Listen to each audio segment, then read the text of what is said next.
من سال دومی که تو این مراسم شرکت میکنم. بودن 2-3 سالی که پشت سرم میای. اولی هستش که در سالروز احتفال امام توفیق داده شد بهم که بیام توی مراسم شرکت کنم. من 4مین باره که در این برنامه شرکت میکنم و 5مین باره که به اینجا مشرف میشم و دوست دارم که هر سال خدا توفیق بده با بچه‌ام، با همسرم، با دوستام بتونیم بیایم اینجا و از این فضا استفاده کامل ببریم. من با امید خدا امسال سال 4 که دارم میام، هر سال با عشق داریم میام.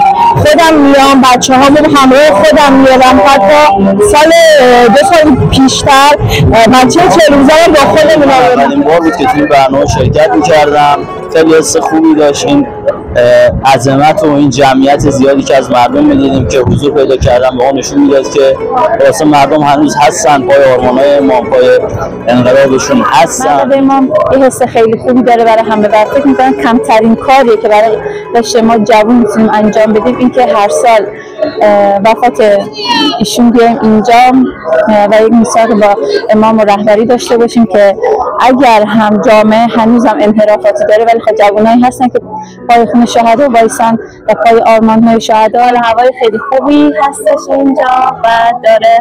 چیزی که جالبه برای من توی امروز دیدم این بود که با اینکه خیلی از دعاها هستن که حضرت امام ندیدن، درک نکردن، ولی به شور و شوق حضرت امام اینجا حاضرن. شاید دست 70 80 یا 10 90 یا حضرت امام ندیده باشن ولی حضور پررنگ در 80 یا در 90 اینجا احساس میشه و قابل مشاهده هست. من پسرم اومدم هر سال انشاءالله که بتونه که ادامه دهنده راه شهدا باشه. شهدا رو دیدیم که چقدر جوانای ما زیاد رفتن جونشون رو دادن برای این انقلاب که این انقلاب بمونه و ما بتونیم امروز در آسایش و آرامش توی کشور اسلامی همچنان مثل با سور حال مثل روزهای اوایلی که حضرت امام به رحمت خدا رفتن همونطور پر سور حال، همونطور با انگیزه و با همون غمی که تو دلشون دارن در مراسم امام شرکت میکنن.